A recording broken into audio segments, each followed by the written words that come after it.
On today's episode of Andy and Ari on 3, a very special guest, Jake Crain.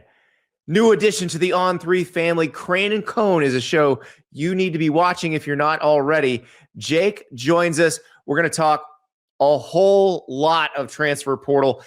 As we start recording this episode, Jadan Baugh is headed back to Florida, the running back who could have been maybe the top back in the portal, not going in the portal, but there is more transfer portal drama. Kenny Minchey, who was going to Nebraska, well, now he's going to Kentucky. Which, does that mean Sam Leavitt's going to LSU? It certainly means Kentucky thinks they're not getting Sam Leavitt. The dominoes keep falling. Plus, another one staying. Bryce Underwood staying at Michigan. What does that mean? And Byrum Brown headed to Auburn following Coach Alex Skolish from USF. What's that mean for the Tigers? We'll talk about that and more on today's Andy and Ari on 3, presented by BetMGM. We are presented by BetMGM. We use all BetMGM lines and totals on this here show. Here's how you can get connected and start playing with BetMGM. You download the app. You sign up using the code CFB. That's CFB as in college football. You deposit at least $10 and place your first wager on any game, and you can receive up to $1,500 in bonus bets if your bet loses. Just make sure you use the bonus code CFB as in college football when you sign up. And of course, if you're already signed up, we've got plenty for you this week. January 5th and 6th, Monday and Tuesday, any sport parlay boost token. Score a bigger payout if you wager with the parlay boost token. Token hits, token be used on parlays and SGPs. Also on Monday and Tuesday, January 5th, January 6th, a college basketball odds boost token. That's right, conference play has started. So no matter your team, this odds boost token belongs in your starting five. Use it on any college hoops bet, and you will get a bigger payout if you win. And of course, the college football playoff semifinals on Thursday and Friday, January 8th and 9th. And BetMGM hooking you up with a college football playoff odds boost token on those 2 days, Thursday and Friday, the 8th and the 9th. This odds boost token is your ticket to the most exciting CFB playoff showdowns. Use your token to score a bigger payout if your bet hits. So that's how you do it. Sign up with BetMGM. Join. Start playing. Use those boosts and have fun. Make this college football season one for the history books. Make it legendary with BetMGM. See BetMGM.com for terms. 21 plus only. U.S. promotional offers are not available in New York, Nevada, Ontario, or Puerto Rico. Gambling problem? Call 1-800-GAMBLER in the U.S. Call 877-8-HOPE-NY or text HOPE-NY 467-369 in New York. Call 1-800-NEXT-STEP in Arizona. Call 1-800-327-5050 in Massachusetts. Call 1-800-BETS-OFF in Iowa or 1-800-981-0023 in Puerto Rico. First bet offer for new customers only, subject to eligibility requirements. Rewards are non-withdrawable bonus bets that expire in 7 days in partnership with Kansas Crossing Casino and Hotel. Don't forget, if you haven't signed up for BetMGM yet, use the bonus code CFB and get your $1,500 first bet offer today. Welcome to Andy and Ari on 3, presented by BetMGM. No Ari today. He's got to deal with a little family stuff, but a very special guest. Jake Crain, one of the hosts of Crain and Cone. Welcome to the On 3 family. They joined on January 1st. If you're not following Crain and Cone on YouTube, what are you waiting for? Jake, welcome. First off, Andy, thanks for having me. We're incredibly excited to join On 3. We were Crain and Company and then moved over here. We're Crain and Cone. Decided to elevate Cone's name there in the title. He obviously deserved it. And no, I did not kidnap Ari, even though that's something that may happen within the next year. It's kind of on the books. We just haven't devised a good plan. But no, man, we're fired up to be here. Very honored to be here and love sports. Grateful to be at a sports place. And yeah, man, hitting the ground running. What a time to be alive. Absolutely. There will be crossover events. You, your brother Blaine, you mentioned David Cone, former Michigan quarterback. We actually have a clip from your show talking about Bryce Underwood that we're going to get to a little bit later. But we do have to start with what is going on now. And it changes by the second, Jake. But as we had a whole rundown and we had a show planned. As we are about to hit the button, Pete Nakos does what Pete Nakos does, and he drops a bomb. Jadan Baugh who would have been the top running back in the portal had he chosen to go in the portal, is not going in the portal. He is staying in Gainesville. He will remain a Florida Gator, which means the Gators have brought back Jadan Baugh and Dallas Wilson and Vernell Brown III. Jake, it certainly seems like they got the skill talent retained that they wanted to retain. Yeah, Andy. Well, obviously, it's big in a lot of facets. Number one, Jadan Ball's an NFL back. He's a guy that can do everything. You can feed him a lot during a game. He's got a lot of versatility. He's able to carry a heavy load. I think he does things in the pass game and the pass pro game that are going to continue to get better, which is going to improve his draft status. So, one, you're getting a great player to come back. But then optically, for John Summerall, you talked about Dallas. You talked about Vernell. Getting these pieces shows optimism with a new regime at Florida. And if that's as important as anything, we know that the propaganda war in college sports and sports in general is huge. And starting off in year one, John's got to put his best foot forward, and you're going to have some continuity with some of your best skill position guys coming back. So it's massive on a lot of different fronts. If the least is that Jadan Ball is just going to run through your face at some point on 3rd and 1 or 4th and 1. So it's a big win for John Summerall, and you're putting more money in that bank, and you're already building up equity with that fan base, which we know is also huge this day and age. Yeah, because it's a fan base that tends to freak out as someone who went to that school and lives in the general vicinity. This was one everybody was on pins and needles for. And Jake, I go back to John Summerall's first day on campus. He was still doing double duty with Tulane, but they're about to do the press conference. They have him meet with the team. He shouts out Jadan Baugh individually in that first meeting, like, "Hey, we need you." And I think this is the one that the fan base has been the most nervous about, because if you think about it, if you look at the way Jadan Baugh plays, you look at the size, the speed, he would help anybody. Yeah. And I think he would have been the number one back in the portal had he chosen to go that route. Yeah, well, and you know this, Andy, like at the end of the day, John Summerall is real. And, that's something that I think gets thrown around too much nowadays. And not that Billy Napier was fake or anything like that, but John Summerall's not here to beat around the bush. He's not here to walk old ladies across the street or buy as many Girl Scout cookies as he possibly can. His job is to put together a roster that's going to make Florida look like Florida's supposed to. The Florida that I grew up watching, that when you went down in that swamp, you just hope to be able to make it back to the bus after the game. So that mindset, that killer mindset, is going to permeate through these players. There's talent there, but he will call you out in front of everybody. He's not going to just put you into his office and make sure nobody else can hear. And players respect that. 18 to 24-year-old males, even though it's 18 to 26-year-olds now, they respect that more than anything. At least you're real. I may not like you as much. I may love you even more, but I respect real. And if you go through the recruiting process, you go through player retention, the real ones keep the real ones, because real recognizes real. And that's who John Summerall is. That's why he was my number one coach in the portal. And that's why when he gets to Florida, it's not going to be give me time. It's I'm going to get there. You won't have to wait. So I just respect the man and the mindset.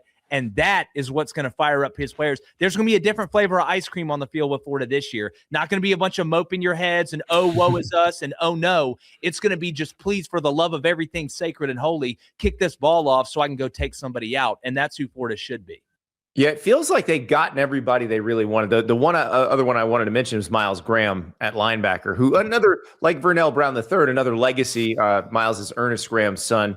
But yeah, they definitely seem like they got what they wanted to keep.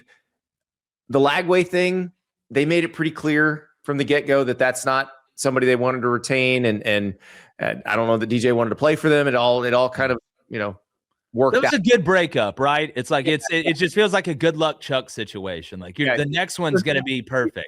So yeah, the quarterback situation is clear now because Aaron Philo is coming to Florida, the Georgia Tech transfer who played for Buster Faulkner last year, and you got Tramell Jones staying, which Tramell Jones is one I like.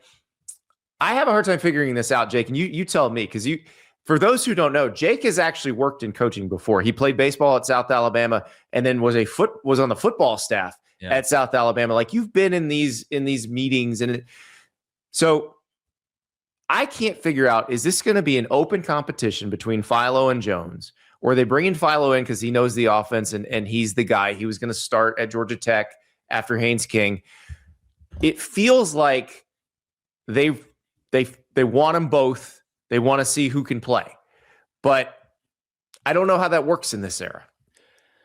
Yeah, well, we all know money's a huge factor. And just like in the pros, if you're going to spend a lot of money on a player, that player probably is going to get the best chance to be able to play the most. You want to create competition. I know that's what John wants. You want that in every single room. Iron sharpens iron, throw whatever cliche you want out there. But I don't think you brought Philo over to just try out. And he does have an advantage. Buster Faulkner, guy I've known for a long time, got a lot of respect for. He is the perfect prototype to run what Buster wants to do. I think Philo has a chance to be more effective than Haynes King was when you look at just the athletic potential, the arm strength, and the ability to be a little bit more balanced. Now, he's got to go out there and prove it because Haynes was like Private Dawes from Hacksaw Ridge. I mean, he just keeps going up without a gun, too. He just kept bringing people down and going back up. I would, if I was a betting man, which I am, shout out BetMGM, I would bet on Philo having the best chance and a very, very high chance of being the guy to take the first snap in the first game next year. I don't think, just like you didn't bring your wife down to Gainesville to get divorced, you didn't bring your quarterback down there to sit on the bench. Bro, I found my wife in Gainesville. Shout out Market Street Pub, which no longer exists. $2 drafts on Ladies' Night, $2 Long Islands. Thanks to those $2 I feel like Long you're about Islands, to tell me the story from Goodwill Hunting, how you like. She didn't see me clearly game at the bar because of it. So no, I was the wingman. Okay, Buddy wants to meet this girl. He tells me you gotta talk to her friends. I had $40 in my checking account. Cover was $5. I'm like, dude, I don't have $5 to spend. He's like, I got your cover. He did not pay my cover. But yeah, well, you lost a friend, gained a wife. That's the way I see it. Exactly. So yeah, I got us invited to the friend's beach house, the friend's aunt's beach house for Memorial Day weekend that weekend. So perfect. I was doing work that night. Beach house is a good way to start. That's a good first quarter script to get started off on the right foot. It's Exactly. like nobody cries on a jet ski, right? Like it's too much fun. Precisely. So this will be fun to watch as we go forward with Florida. It feels like Summerall did what he was supposed to do. Mission accomplished there. Now we'll see in spring practice what they look like.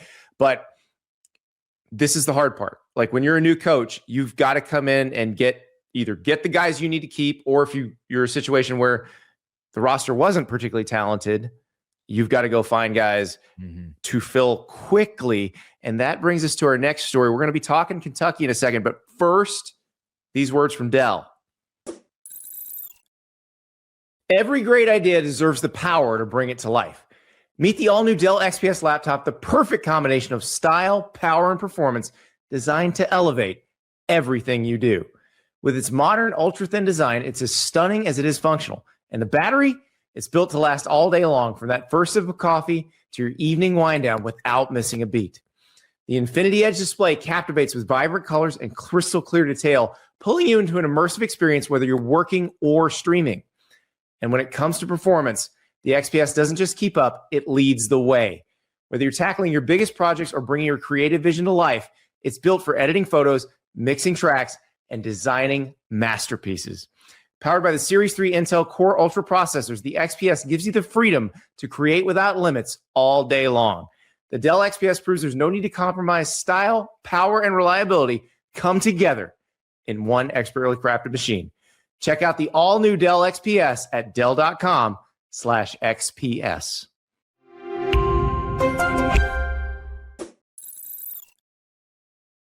Ooh, I just love that Dell sound.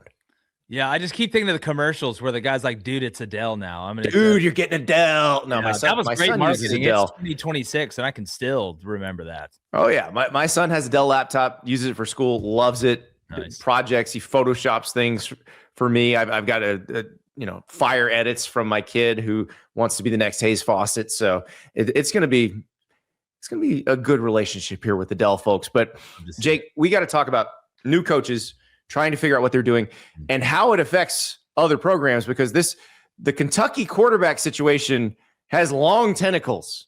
We're going to end up talking, I think, more about Nebraska than we're going to talk about Kentucky. But Kentucky went all in trying to get Sam Leavitt. He took a visit. He winds up visiting Arizona State next. As Sam Leavitt is on visits LSU next. He's transferring from Arizona State. As Sam Leavitt is on his LSU visit, Kentucky flips Kenny Minchey, the former Notre Dame backup, from Nebraska. Yeah. Translation, we're not getting Sam Leavitt, but we need a QB now. Will Stein needs his guy. Yeah, you don't have to be part of the Mensa Society to feel like to realize they didn't think they were getting him, and they pulled out all the stops to get Minchey. Just what a wild world, college football world we're living in, where Kentucky just stole the quarterback from Nebraska. And we're talking about football. And look, Nebraska basketball is balling, right? This is the funny part. Kentucky's terrible in basketball this year with a $20 million roster. Nebraska's top 10 in basketball, but Kentucky's stealing Nebraska's quarterback in the transfer portal. It's literally the upside down that we're in right now, and it makes it fun. And this is the world we live in. This isn't the 1950s, where even if you hated each other, you stayed married for 40 years. Y'all could be together for 30 seconds, and the next best opportunity that comes, they're going to take. So the fact that Kentucky was able to do this is impressive, I think, for Kentucky. Obviously looks bad on Nebraska when you know the tradition that they have there and what they've done, at least in the past in football. But Will Stein, he's not coming in making any friends. He's not supposed to come in and make any friends. And I'm going to be interested to see how Minchey kind of develops there. Leavitt, obviously a better player than Minchey. I think most of us can agree on that. But at the end of the day, Kentucky stole Nebraska's quarterback commit, which is, it's just funny to say. It's just like me learning how to speak Korean. It just sounds weird coming out of my mouth. Well, look, we're sitting here with Indiana about to play the national college football semifinals, wild, and they're the favorite to win the national title right now. Yeah. So that's the world we're living in, and we have to get used to this sort of thing. Will Stein, and I think it was clear that Will Stein was going to be aggressive, that Kentucky was going to be aggressive when we found out Sam Leavitt was taking a visit there, that they are clearly willing to commit resources to this. But the second they figure out they're not getting Sam Leavitt, they've got to pivot quickly, and that's where you're at now.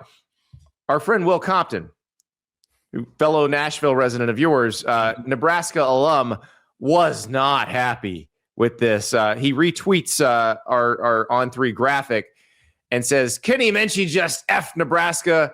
He committed, was supposed to visit agent and had paperwork and said he was signing. Kentucky hit him with a blank check. Lack of honor and spine led him to switch before signing the contract. Agent complied. Now, I don't know if it's a lack of spine or a desire for more money. Those can be the same thing. Yeah. Maybe I don't commit if I think there's a chance I might not last 2 days. Maybe I just say, hey, I'm very interested. I'd like to visit. I don't know. I don't. Well, I mean, fall on this because I do think when you're the quarterback commit, especially transfer quarterback commit, the guy who's coming in to be QB1, which is clearly what this situation is, you have recruiting responsibilities that you're now going to be the face of that program.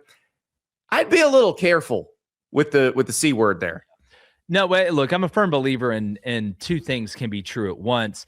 And I don't know the timeline of exactly when Minchey may have thought he didn't have any other better options than Nebraska, and then all of a sudden you get a text from Kentucky that's offering you more money. I don't know the money differential. I would guess it'd probably be pretty stark for him to do this, but you're exactly right. On one hand, if you're still fielding offers, the word commitment's just gone out the window. Either people don't know what it means or they just think it's flashy. I disagree. Football coaches are as much to blame as football players. Well, yeah, 100%. For devaluing that word, by the way. 100%. It goes both ways. But Will has a right to be upset. I get if you're a fan of a team and you just got left at the dance and they went for another person. I get being upset.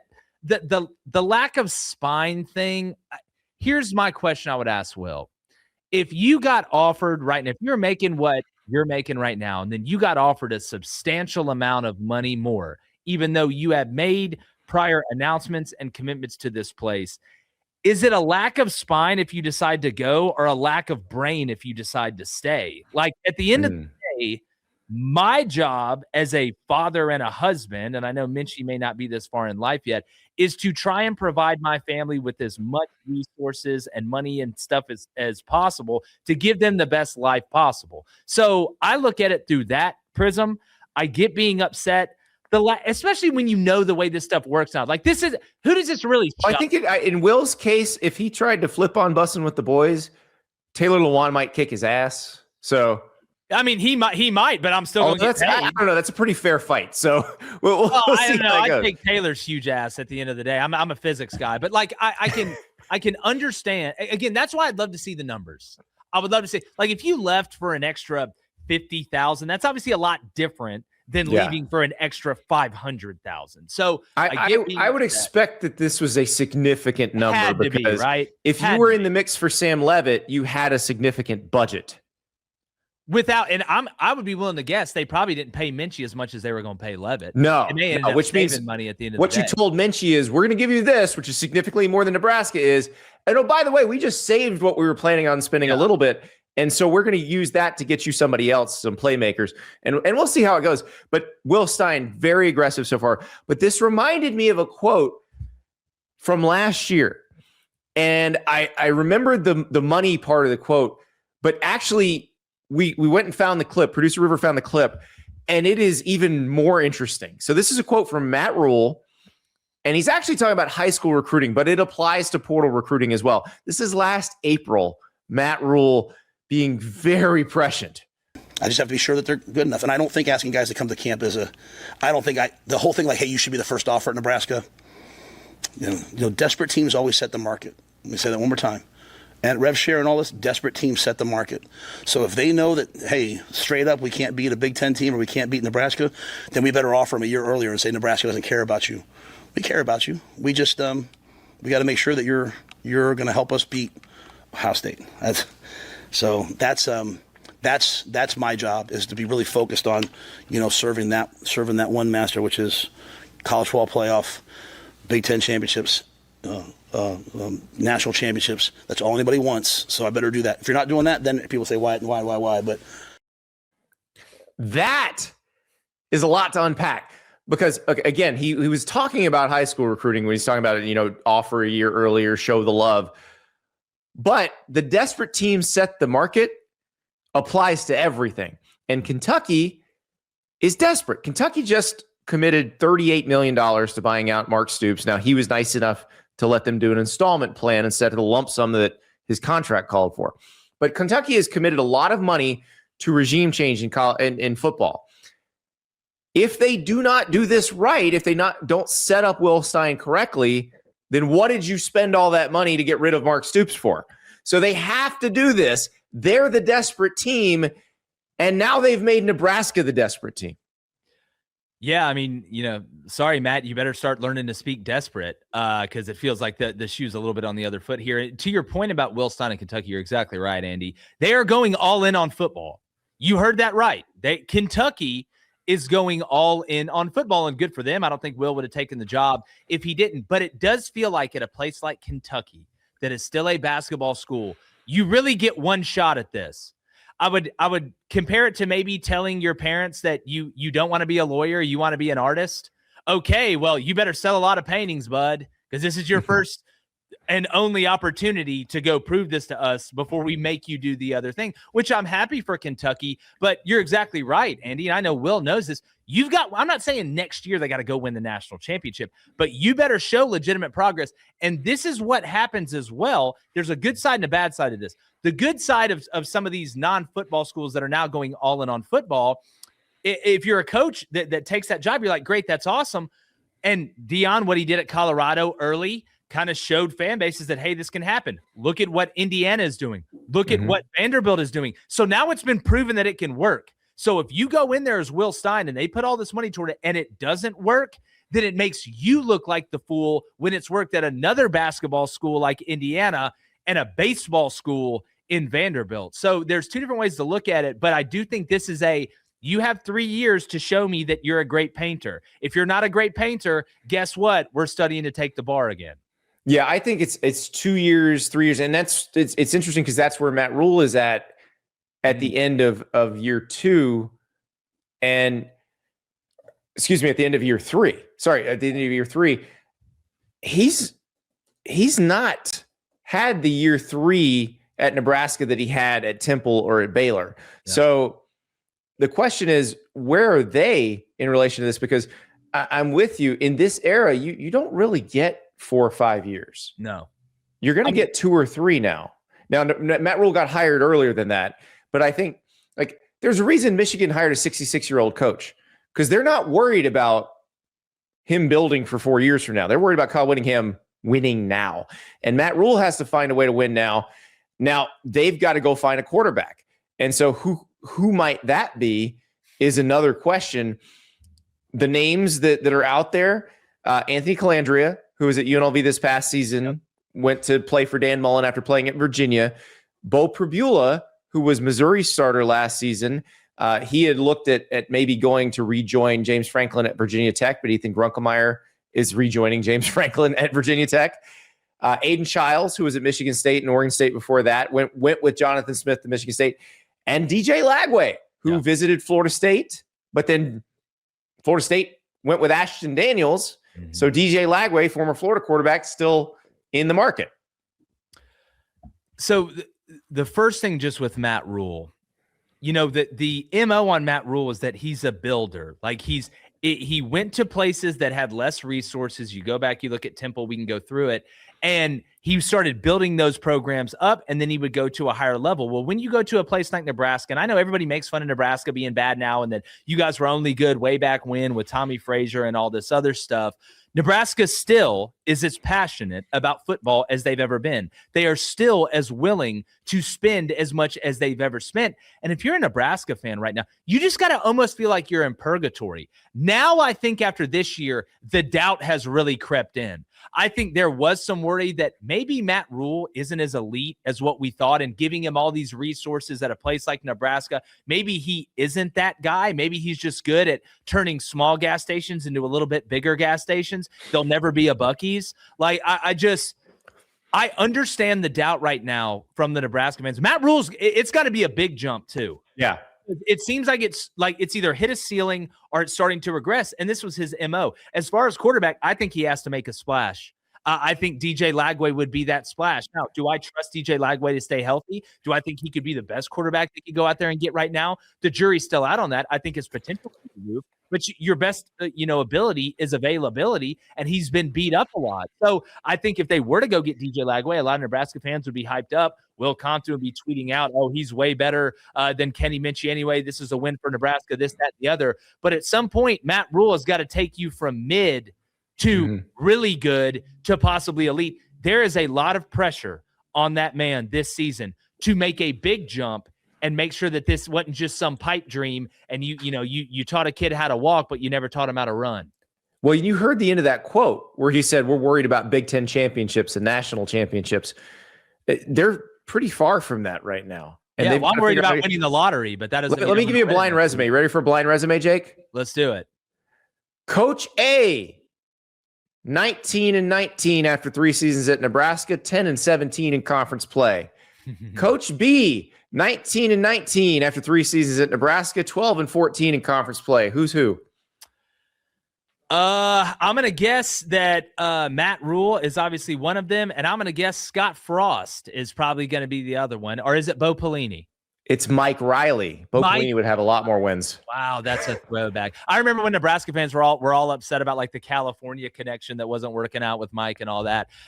Yeah, man, it hasn't progressed into what they thought it was going to be. And I understand if they're pissed off, they should be pissed off. You've given him every opportunity to take that next step. And imagine this, Andy. I'll make the point I just made. You're a Nebraska fan. You're watching Indiana in the Final Four in college football in the semifinal. You watch Vandy win double-digit games. It's got to be sickening right now. It really does. Yeah, and they're frustrated. I mean, you go to the Husker Online message boards, they are venting as much as they can. And I don't blame them. And this is because it's not a case that Nebraska can't do it. We had those long discussions throughout the last decade of maybe the sport has changed in a way and it's just not going to be possible at Nebraska. Kurt Cignetti is putting the lie to that right now. Yeah. Nebraska loves football. Nebraska's all in on football. Nebraska will give you resources. Nebraska will allow you to go get players. There's no excuse. Andy, we had 2 group of 5 teams make a 12-team playoff. Like, I mean, come on. It's like when they got upset in Iron Man that Tony Stark was able to build it in a cave out of scraps. And meanwhile, Matt Rhule's over here in some huge layer inside. Vanderbilt won 10 games this year. Yeah. Like we're in that world now. Nebraska can do this. It's not impossible there. You just have to do it in the way that it's done now. And I think the formula is starting to show itself now. And it's not quick development. It's go win now. Go find the players who can win now. And you still have to develop. I mean, I think if we look at the teams in the national title picture still, like Curt Cignetti's team is a lot out of the transfer portal, but a lot of those guys are players that he recruited out of high school to James Madison, and they've been developing them along the way. Miami has a great mix of transfer portal and guys they signed out of high school.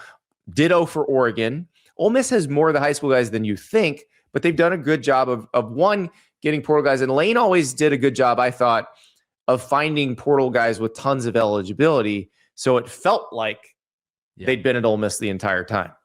Well, there's a lot of different ways to bake the cake, I think. Obviously, you're trying to get to the same outcome. You're trying to put the best roster with depth in important places, especially along the line of scrimmage. And I always thought that you didn't want to build the ship out of the transfer portal. You wanted to plug holes in the ship with the transfer portal. You have some coaches that are 60% transfer portal, 40% high school development. I mean, again, I bring up Colorado as an example. You know, they went to the portal a ton. Now, they didn't do great last year, and they only won, 3 games, 3 or 4 the first year, which was like a 300% increase, though. I just think there's a lot of different ways to do it, but at the end of the day, how can you become, in an inconsistent world of college athletics with so many moving parts on the roster, how can you become the most consistent possible? And if you're a guy that goes out there and just wants to get a mercenary every year, if it works, it works. I mean, you look at Lane, like he's going to go out there and get a mercenary at quarterback. He'll get a couple other guys and then mix it with development. I just always thought I would love to be just like run pass. I would love to be as close to 50-50 as possible.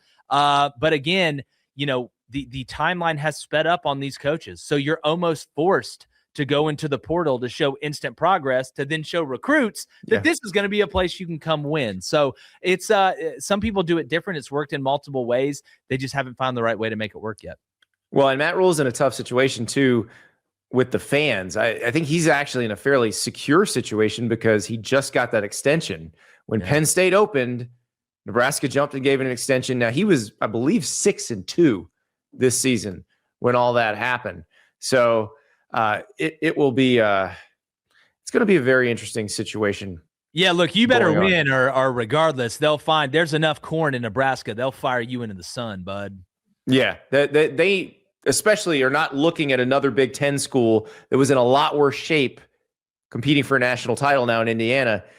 They're thinking, we can do this. And look at what happened to Brian Kelly, and James Franklin.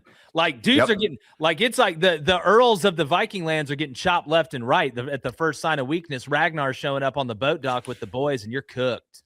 That's right. So, Anthony Calandria, Bo Pribula, Aiden Childs, DJ Lagway, potential Nebraska QB1s. Also, TJ Lateef still sitting there going, you know what? What about me? I won you that UCLA game. Yeah, to me, I tell you, Childs, the throwing ability is not there. It's just not developed enough. Not that he can't do it. It just feels like he's still so raw. We saw that ability when he was even younger, and maybe you could kind of put it together because his running ability and athletic ability is off the charts. Pribula would make sense to me. But I think just from an optics standpoint, at the end of the day, I think there's a good chance they may go all in on Lagway. And I wouldn't blame him for doing it, because if Lagway were to hit, if he were to put it all together, I think he's more talented than any of the players you just mentioned. He's the highest upside for sure. He can make throws that probably 90% of the guys in college can't make. The problem is he also may throw 5 interceptions in a game, and you have to be prepared to deal with that too. Yeah. So he's the guy that coaches can't stay away from, but also the guy that coaches know can get him fired. And it's it's that push pull. Like it's the angel and the devil on the shoulder. Like, yeah. She's did out you of your see league. me drop it in the bucket against LSU in 24? Well, it's like she's out of your league and she still likes you, but she's also nuts. So like, so DJ Lagway is the quarterback. Everybody's the quarterback version of the hot crazy matrix. That's exactly right. It's just like everybody's going to see me out with this really good looking girl and think I have game, and then she's going to throw a chair in an Outback Steakhouse. Like it's tough for me to deal with that. Like, sorry, I didn't put the towels away in the right place. You don't have to burn the house down. That's the perfect comparison right there. Yes, DJ Lagway is the quarterback hot crazy matrix. 100%. This is it. It's real life. In this case, it's hot interception matrix.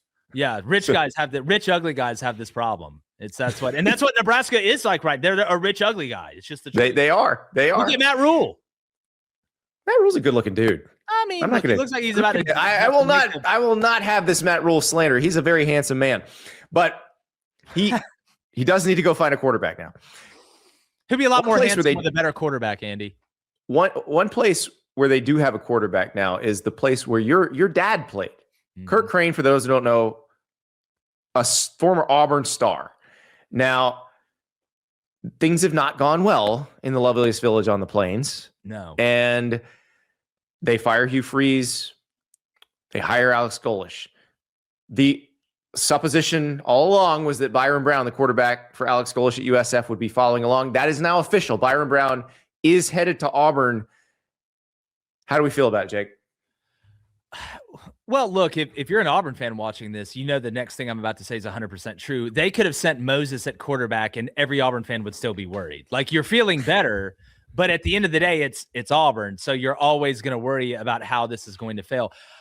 What I like about Byrum Brown's game is the toughness level that he brings to it. Is he the greatest thrower of the ball in the world? No, he's not. There's things fundamentally that he's got to work on if he really wants to take that next step, even though he did put up some good passing yard numbers. And the reason he's able to do that is because he is such a phenomenon as a runner that you get a lot of naked or skinny coverage outside because guys are so worried about the zone read game, Q power, counter, power read, things like that he opens up things on the back end and gives you a lot of one-on-one matches. Well, Auburn's never had anybody like that. They've never had a converted cornerback playing quarterback that scared the hell out of people with his legs. It's funny. A lot of people try and make a Cam Newton comparison, which I'm going to be blatantly honest with you. Unlike Gus Malzahn, I will not compare every player that's ever played to Cam Newton. I'll take the Nick Marshall comparison, though. Nick Marshall was very successful. In a philosophical way, though, right? Yeah. Like in a philosophical way. So the only two players I've ever seen be able to play like Byrum Brown played in the AAC and get away with it in the SEC was Tim Tebow and Cam Newton. I don't think you can survive a 12-game, 9-game SEC conference season or Big Ten conference season, or heck, we can throw in the Big 12 and the ACC a little bit in there, playing like that unless you are from another planet like those two guys were. I would love to be proven wrong. But the Nick Marshall comparison, philosophically, I think is more spot on. Nick Marshall threw two routes. He threw a dig and a post. Okay. Sammy Coates says hello. Yeah. If you bit on the dig, he would throw the post. If you did not bite on the post, he would throw the dig, or then he would take off. Byrum Brown doesn't need to go back there and think he's Jacoby Brissett. It's going to be one read, two read, maybe the check down if it felt good pre-snap, and then I am gone. But what I like is the toughness element he brings, and he is a winner. He is a guy that runs with a level that takes a little bit out of you in the first, it takes a little bit out of you in the second, takes a little bit out of you in the third, and then the fourth, he owns your ass with it. So I like the mental makeup of Byrum Brown, and he has had success before. When you look at the other two quarterbacks that Auburn has brought in, Peyton Thorne had one good year at Michigan State because he had Jaden Reed and Kenneth Walker. He was not the entree. He was the mashed potatoes on the side. He was the vegetable on the side. You bring in Jackson Arnold, who hadn't done anything of substance at Oklahoma and did basically the exact same thing at Auburn. It was a 4-game slate and you're gone. I think the mental makeup of this guy will help out Auburn. I think staying with Golesh, keeping that continuity will help Auburn. So I think it was a good move when you look at what was really available in the market.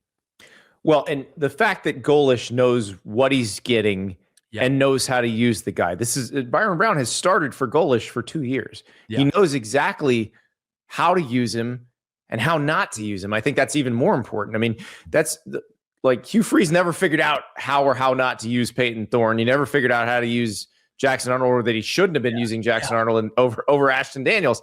So that part I think is interesting. And also look at how many USF guys are following Alex Golish to Auburn. It's not the whole team. And I've said this about Iowa State guys going Matt Campbell too. It's not the whole team. It's the guys that he believes will succeed in the SEC. Like they've got a young receiver named Jeremiah Coger, who was just a freshman this past year at USF. He's coming along.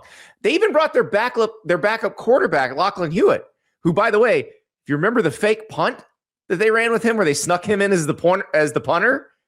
Oh, yeah. I mean, he's Auburn's Austin Mack, like DeBoer brought over. Golish is bringing the best. He's doing two things. He's bringing the best pieces of fruit that are ripe on the tree right now. When you look at Coger, I think Davenport's a sneaky good back, too. Not a lot of people will talk about him. The Eccles kid at tight end is big at 6'6". I'm interested to see him develop. Singleton would be a big transfer, not the Singleton that's going in the NFL draft, but really the leading receiver at USF. And then he's bringing some of the young guys he thinks can help them in the future. You look at the corner they brought in, the 6'2", 170-pound corner they got, who actually redshirted, I believe, this past year. But I know DVD feels really good about him in the future. So he's bringing the best right pieces, and he's bringing the best pieces to plant at Auburn to turn into something. At the end of the day, you've got to go out and get some offensive linemen and defensive linemen, though. And I know he knows that. Why do you think you haven't seen one lineman from USF go to Auburn yet? There is a reason for that. He did not think that they could help at this level.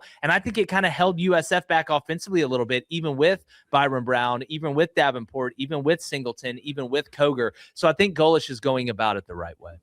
Gavin Jenkins, by the way, the corner you're talking about, 6'2" corner, a Union County Bulldog. Shout out Lake Butler. For sure. Florida. I believe long corners. CJ Spiller. Yeah, come here, please. Coach DBs for 6 years, Division I level. I'll take all the long corners. Thanks. So I think, I'm with you on the Auburn fan base and the expectation of the piano falling on the head. Yeah. Because of the past.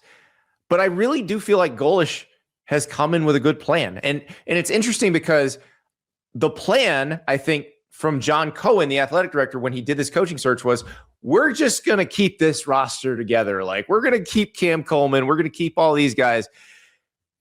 And that fell apart completely. Yeah. Once everything got rolling. But that's just not how it works anymore. Mm-hmm. I think what Alex Golish is doing is the way it should work now. Yeah. Well, Andy, you know this. You played at a really high level or any level. You have talent and then you have culture. Both of those things are equally as important. You look at a team like Indiana. Does Indiana have the most talent of any team left? No, they don't. They're talented. I'm not saying they're not talented, but compared to the others, at least when you look at ratings and things like that, but their culture has elevated their talent because they played together.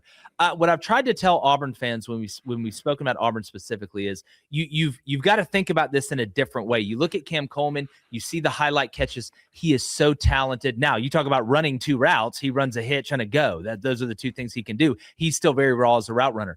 Cam Coleman is an amazing talent. But at the end of the day, Auburn had some of these talented guys and didn't win. They didn't win one game that mattered. The only game they won is because Texas A&M dropped a pass in like the fourth overtime to tie the game and send it to another. The culture at Auburn was awful. That's why you are seeing mass exodus, and they're being very selective about who they bring in. Golish ain't going to beg anybody, though. That's the thing. Hugh, and Hugh, I know him. He's a really good guy. Hugh was out there trying to run a youth camp. Like, that's not what this is. We're not going to all wear the same shirts and sit in a circle and play the guitar. That's not what we're trying to do here. At the end of the day, you've got to have talent, but the culture has to be right. Without the culture, the talent doesn't matter. Now, at the end of the day, if you can't bring in talent, you can have the greatest culture in the world and you're not going to win, but you've got to set the foundation of the house before you start picking out what color you want to paint the walls. And that's what Alex Golish is doing. So if my car didn't work good in 2025, I'm not going to sit here and pay even more for it in 2026. If you want to leave, you're either a Tiger or you're Tiger bait, bro. The choice is yours, and he is going to apologize to nobody. And from a more practical standpoint, what he's doing is going to accelerate the adoption of the scheme on offense. Now, obviously, defensively, DJ Durkin's still there, but when you have guys in almost every position room who know exactly what they're doing, who know what's expected of them, who know what the strength coach wants, who knows what everybody wants, and can tell everybody else in the locker room, here's how this works. Yeah. I think that speeds things along. And Andy, look at most of the returners that have come out and said, I'm coming back to Auburn. What do most of them have in common? They're all young. Mm-hmm. They're all young. You look at Ellis at center, right? You look at Autry on the D-line. You look at Winters and Fagans and DeMarcus Riddick, right? Really, Adkins is kind of the exception to the rule a little bit, but Golich feels like he can still save those guys with his culture. Jared Smith, right, coming in defensive end. They're mostly young players, and I think that's very smart too, because I still got time to save you. You're not already so far gone that I can't fix you. Yeah. Well, while we're on the subject of people who, as a young player, had their bumps and bruises, but have a high ceiling, we got to talk Bryce Underwood. The big news on Monday night was that Bryce Underwood announced he's returning to Michigan for next season, which we suspected was going to happen, but it was one of those things that until you heard it out of his mouth, you weren't entirely sure. Now, number one recruit in the class of 2025 had to play right away, flipped away from LSU, probably so he could play right away. Mm-hmm. But great clip from your show, right when he announced it. You guys did an emergency show. David Cohn, your co-host, who is a former Michigan quarterback, explaining why this matters so much. But I think you'd be drunk not to understand that Bryce Underwood's potential is through the roof, and keeping a guy like this on a roster like that is a massive thing for Kyle Whittingham, new OC Jason Beck, and really Michigan moving forward. Yeah, well, what I'm most excited about is for Bryce Underwood to have an opportunity in year 2 to build off of being an 18-year-old true freshman starting quarterback at Michigan in the Big Ten. It's not his fault that he was thrust into action right away. And look, a large part of this, we talked about him flipping from LSU, and the majority of it sounds like it was about the NIL money, and he got a huge payment package there. But he wanted to start as a freshman, so he signed up for that. At the same time, Michigan should have had some other elements in place on the roster so that they didn't have to start an 18-year-old kid. But now he gets to build off of all the lumps that he took this past year. I think what was going to be really difficult for Michigan fans was if Bryce Underwood came in, started as a true freshman, took all of his lumps there in Ann Arbor, and then went to LSU or went to Oregon or to some other school, because I do think that his potential is off the charts. I don't think there's any ceiling when it comes to this kid. And I say that, you're going to have Jason Beck coming in with Kyle Whittingham to run this new offense, and I know you guys are going to dive into that a little bit. But just from a high level perspective, you're the highest rated recruit ever to sign with the University of Michigan. You're from 19 miles down the road. That means something. That community wants to keep you there. They want you to succeed. They want you to win a Heisman Trophy and a national championship. And so, it's on him now. It's on him to do that, to move forward and to grow, because he did take some. He definitely took some lumps, but I'm with Cone. Like, this guy's ceiling is off the charts. Yeah. He could be great. And I think, I looked at that Utah offense. Devin Dampier and Bryce Underwood are very different quarterbacks. Devin Dampier is a better runner. Bryce Underwood is a much, much better thrower. But I feel like he can do what Jason Beck's going to want him to do, and Kyle Whittingham is going to make sure he's got a good offensive line in front of him. Yeah, and Andy, we live in a world now, and a lot of fans expect these young guys to come in at these high-level places playing against grown men. We're talking about 25, 26-year-olds. I'm not talking about BYU. They come back from a mission or something, they're like 28. But, I think you would be crazy to have wanted Bryce Underwood to leave. And when we posted this, we had Ohio State fans that were celebrating, saying, this is the greatest thing for Ohio State ever. I'd be careful. I'd be very, very careful, because the norm is what we saw out of Bryce Underwood. The norm is what we saw out of Arch Manning. for most of the year. That is how an 18-year-old typically should play. Think about you when you were 18. Just think about that. There's some guys that can't run a lollipop stand or a lemonade stand when they're 18 years old, let alone run a college offense in the Big Ten or the SEC. So to Cone's point, one, it's a big win for Kyle Whittingham, I think. I think it's the first big win that he's had from a personnel standpoint as a player coming back that will draw in more players to Michigan, gives you continuity, gives you solidarity. But Cone's exactly right. You want to get the best parts of Bryce Underwood after going through what should be the worst parts, because the potential for him to not only be a good player, but a dominant player, a generational player down the road is there. That is God-given. It's not Maybelline. He was born with that. So the worst thing that could happen would be for him to go somewhere else and become what he could possibly become. And there's no guarantees. There's no guarantee that's going to happen. But I think this was the right move. I think this was the best move. And at the end of the day, Jason Beck combined with him, I think you're going to get a lot different flavor from Michigan. Same identity, tough, play defense, want to run the ball, but you have a lot more answers with Jason Beck, and I like the development aspect of this as well. So this is a big win for Michigan to me. And still waiting on Andrew Marsh, the receiver, who had a very good, especially back half of his freshman year, which this is portal times, Jake. This show's going up an hour after we record it. It still may not be current. We never know. It's an up-tempo way of living. That's what we've chosen now. That's what actually they've made us choose, but we're still here.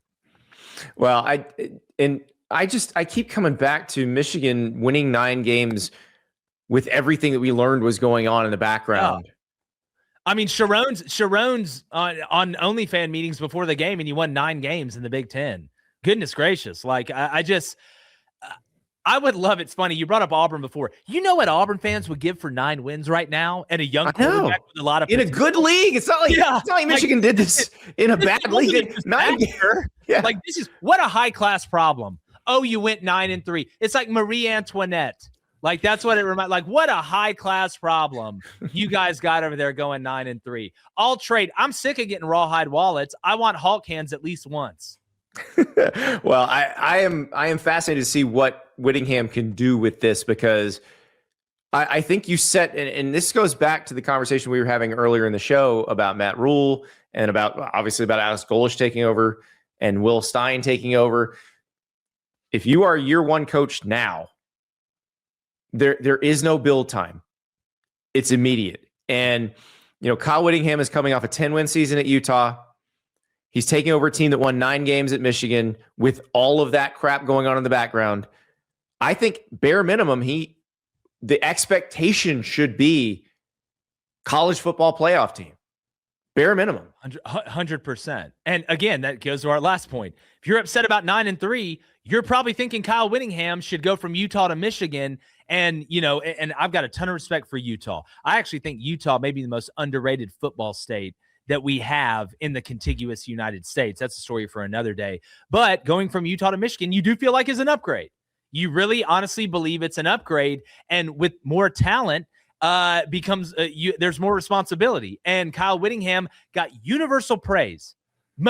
The most consistent praise I have ever seen, to be honest with you, especially in today's age, of a coach going to a new place. And Michigan kind of back-ended their way into this one. But yes, the honeymoon phase will be over the minute that ball is kicked off for game 1. So the expectation is not going to change. It's probably going to be raised even higher, Andy. And I think Kyle understands that, and his staff understands that. That's why I'm excited to see what he can do at Michigan, man. I'm really fired up for this guy.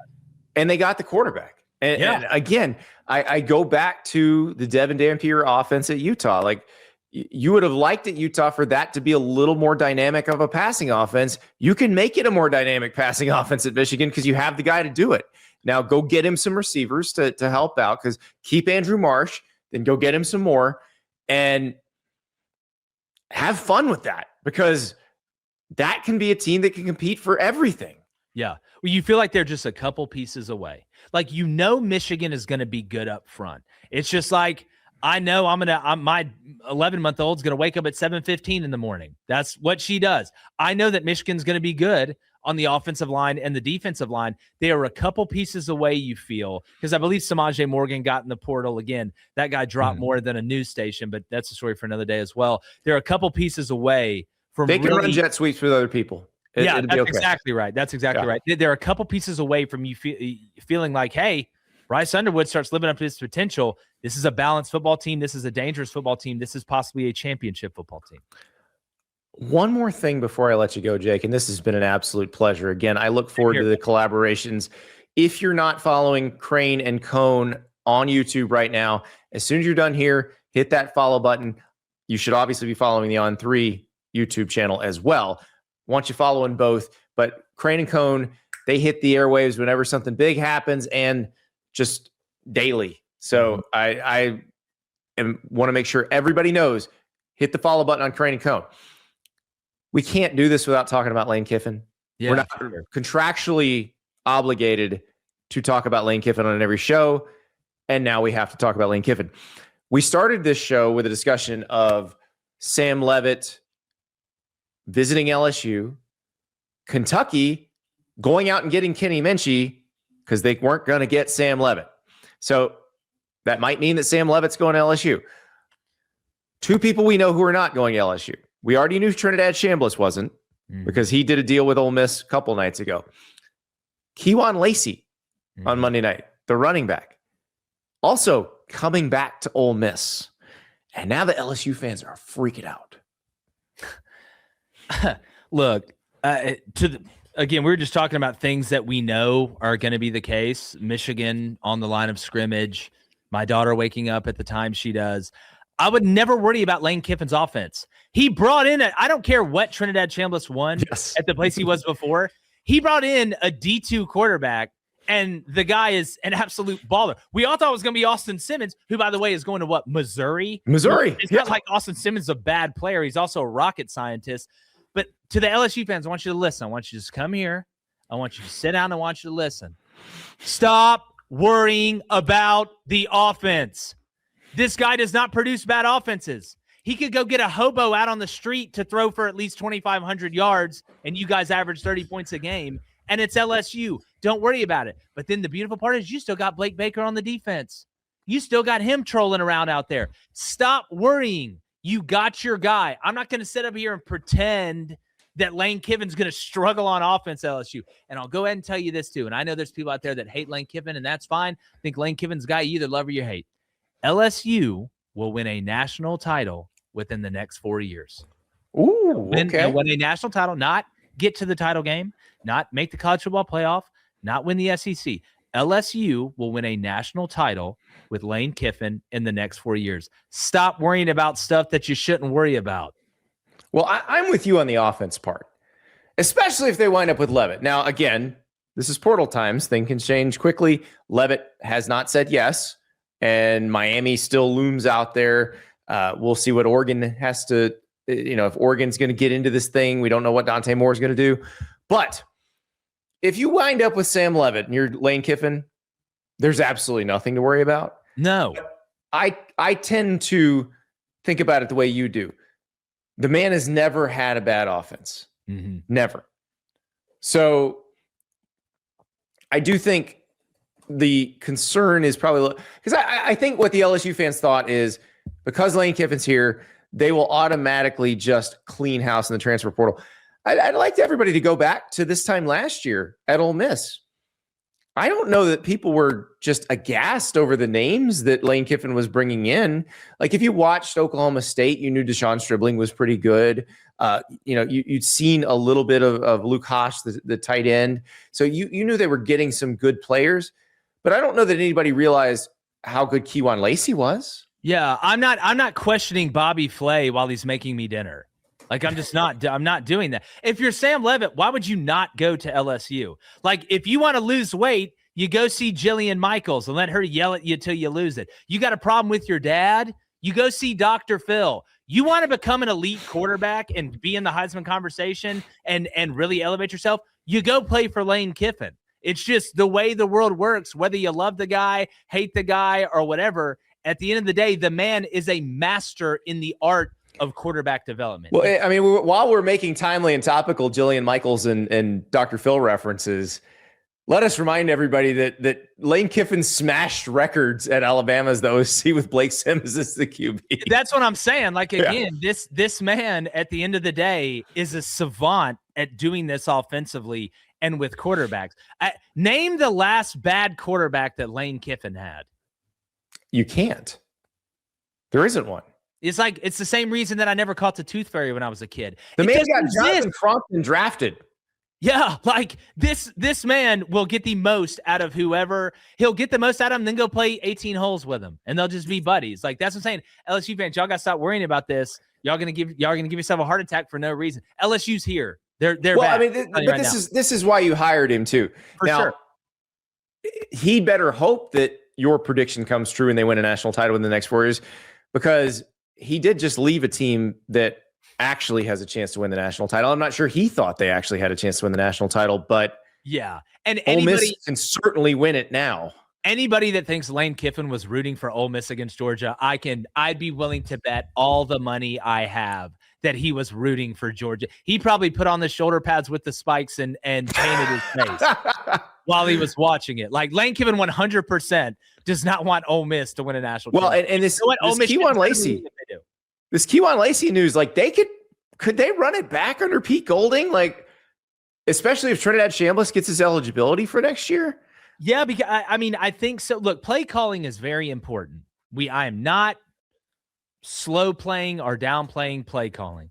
But after being in it, I've seen great play callers look like idiots because they didn't have the guys. And I've seen idiot play callers look like geniuses because they had the guys. You don't have to go out there and be Will Hunting offensively when you've got Trinidad Chambliss and Kewan Lacey. It helps to have a great play caller that has that feel and that chemistry with them. But Ole Miss, here's the difference though with Ole Miss. Like, the defense has elevated the past couple years. That's why y'all are where you're at.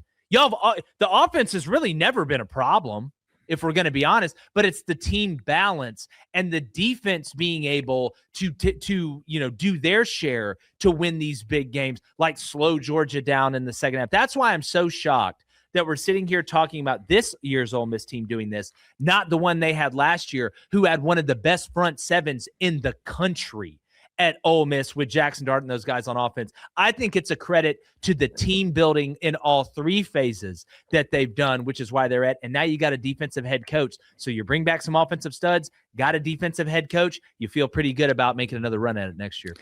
Well, and John David Baker is the guy coming in to be the OC. ECU, Charlie Weiss right? Jr. on the plays now is headed to LSU. But John David Baker was fantastic at East Carolina this year. Caden Hauser was his quarterback at East Carolina this year and got a really good season out of him, which sent him to the transfer portal. He's headed to the Power 5 now. So I'm excited to see what Ole Miss can do, because especially if Chambliss gets his eligibility and can come back, it's going to be pretty fun to watch. No, he's got a lot of witch in him. He really does. And again, you return Trinidad coming back and Lacey coming back. We talk about in the portal. Like, you talk about attractive to guys in the portal. If I'm a receiver, or I'm an offensive lineman, or I'm a guy on defense that wants to be part of a team that's in the headlines and put some really good tape out of there in big moments in big games, you are doing nothing but putting more gold in the vault with Trinidad if he gets that extra year, with Kewan coming back, who to me, I think Kewan Lacey's the best running back in the country. I do believe that. And he's a big reason they have a chance to beat Miami on Thursday night and play for the national title. Jake, it's been a pleasure. Thank you so much. Again, follow Crain and Cone on YouTube. We are so happy to have you here. Andy, you know how much respect I have for you and Ari and everybody over here. I really, it's been nothing but a warm welcome. We're really excited to be at a sports place. So go check us out. It used to be Crain & Company. Now it's Crain & Cone. Same channel, same place, just over here with the mothership now. And I'm walking around looking at all the glowing buttons, and it's awesome. That's exactly right. JD Piquel right behind you, hovering, trying to get in the studio. Tomorrow, Mega Board Wednesday. We'll go deep into the college football playoff. And of course, we will keep you up to date on everything happening in the transfer portal. We'll talk to you then.